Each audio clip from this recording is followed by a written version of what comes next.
Finally हम देखते हैं कि हमारे सामने 5 डिफेक्ट सामने आते हैं।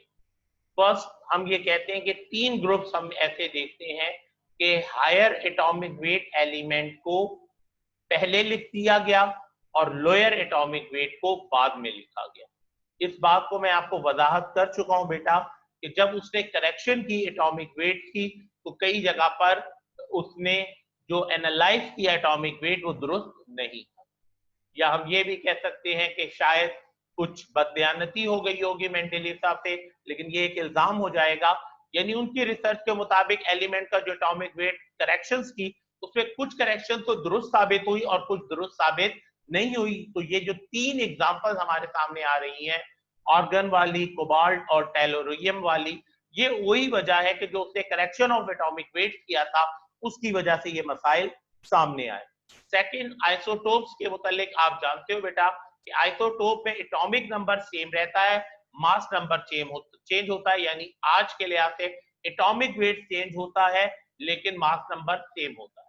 तो ऐसी सूरत हाल में अगर हम इस बात को तस्लीम कर लें तो टेबल के अंदर आइसोटोप की पोजीशन होनी चाहिए थी, क्योंकि हाइड्रोजन के जो प्रोटियम है उसका एटॉमिक वेट 1 है, ठीक है, उसके बाद ड्यूट्रियम का 2 है और ट्रीटियम का 3 है। तो हाइड्रोजन के लिए 3 प्लेसेस या 3 पोजीशन होनी चाहिए थी पीरियोडिक टेबल में, लेकिन हम देखते हैं कि हाइड्रोजन के लिए एक ही पोजीशन थी। दूसरी तीसरी चीज उसने ये बात की कि डिसिमिलर प्रॉपर्टीज। देखिए बेटा, जो उसने पहले अल्कली मेटल्स, इसके मुतालिक मैं बता चुका हूँ, इनके लास्ट ऑर्बिट में 1 इलेक्ट्रॉन होता है और ये हाईली रिएक्टिव मेटल्स होती है, वाटर सॉल्युबल होती है।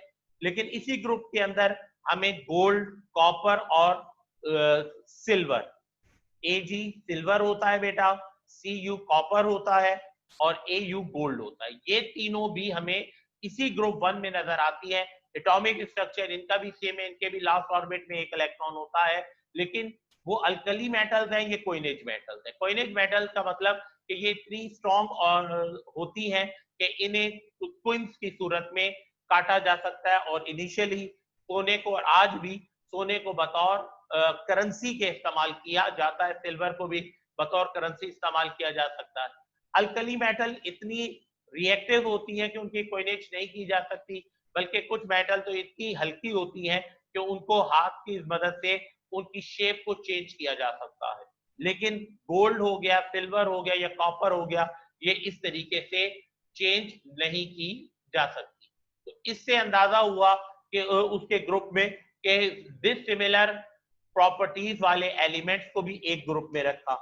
इसी तरीके से ऐसा भी हुआ कि जो करेक्शन हुई एटॉमिक वेट की वजह से, तो हम ये भी देखते हैं कि कुछ एलिमेंट जो प्रॉपर्टीज में रिजेंबल्स करते थे लेकिन वो डिफरेंट ग्रुप्स के अंदर हमें नजर आते हैं कि वो एक ग्रुप में मौजूद नहीं है। जैसा कि एक एग्जांपल बेरियम और लेड की उन्होंने दी कि बेरियम और लेड की प्रॉपर्टीज सिमिलर है, बहुत सारी सिमिलर है, लेकिन बेरियम और लेड एक ग्रुप में नजर नहीं आते, वो 2 डिफरेंट ग्रुप में नजर आते हैं।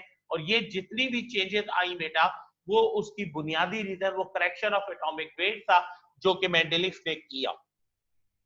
इसके बाद किताब ये के आखिरी पॉइंट ये बयान करती है कि जो modern period Mendeleev periodic table है वो एटॉमिक स्ट्रक्चर के मुतालिक कोई बेसिक इंफॉर्मेशन देने में कामयाब नहीं होता। अब बेसिक एटॉमिक स्ट्रक्चर से क्या मुराद है कि how many proton, how many electron and how many neutron present in an atom, इसके हवाले से हम जब इसको देखते हैं तो हमें नजर आता है कि मेंडेलीव चूंकि एटॉमिक वेट को कंसीडर करता है और एटॉमिक वेट में पुराने कॉन्सेप्ट के मुताबिक सम ऑफ प्रोटॉन और न्यूट्रॉन दोनों मर्ज हो जाते हैं, तो अब ये बात का अंदाजा लगाना कि कितने प्रोटॉन है और कितने न्यूट्रॉन है प्रैक्टिकली मुमकिन नहीं रहता।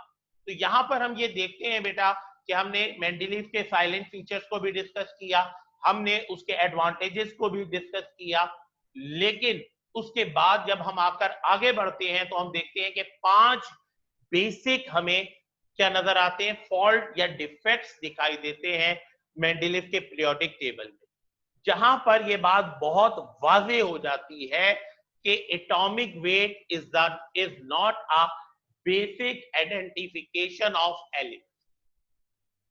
क्या बात क्लियर हो जाती है? हमारे सामने ये बात क्लियर हो जाती है कि atomic weight is not a basic identification of element.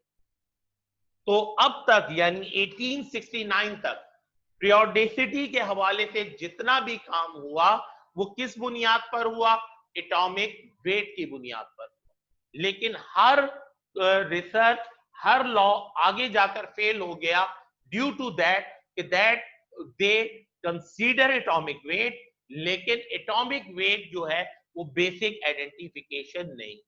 चुनाचे 1869 के बाद 1911 तक हम देखते हैं कि कोई साइंटिस्ट हमें नजर नहीं आता हिस्ट्री के अंदर जिसने फिर मजीद कोई बात की हो। और तकरीबन 1911 में, बल्कि 1914 में जाकर हम देखते हैं कि 3-4 साइंटिस्ट एक मर्तबा फिर इकट्ठे हुए और फिर उन्होंने एक नए नहज से पीरियोडिक टेबल को अरेंज करने की कोशिश की, जिसे हम आज मॉडर्न पीरियोडिक टेबल के नाम से जानते हैं। कल इंशाल्लाह, कल के लेक्चर में हमारी कोशिश होगी कि हम मॉडर्न पीरियोडिक टेबल और जिन लोगों ने इसमें कंट्रीब्यूट किया और उन्होंने किन चीजों को कंसीडर किया बेटा, हम इंशाल्लाह उन पर डिस्कस करेंगे। आज की क्लास में हमारा जो सवाल है उसको अगर आप चाहें तो हम यूं कह सकते हैं, state the Mendeleev periodic law, advantages, silent feature and defect. और चाहें तो इनको अलग अलग 4 क्वेश्चंस की सूरत भी आप दे सकते हैं। State the Mendeleev periodic law, state the silent feature of Mendeleev periodic law, periodic table, advantages of Mendeleev periodic table and defects of Mendeleev periodic table, right का वर्ड रख के आप ये 4 सवाल बनाना चाहें तो 4 बना लीजिए अलग-अलग से, और चाहे तो एक ही क्वेश्चन में इन तमाम चीजों को इकट्ठा कर लीजिए। इसकी पिक्स मेरी कोशिश होगी बेटा आज जब मैथ की क्लास में ले लूंगा आपकी, तो उसके बाद इसके आंसर की पिक्स जो है वो आपके साथ शेयर करूंगा। जी आजान बेटा, मैंने दोनों ऑप्शन दिए, इंपॉर्टेंट है, इसमें से एक आध चीज जरूर पेपर में पूछ ली जाती है, इसलिए मैंने आपसे अर्ज किया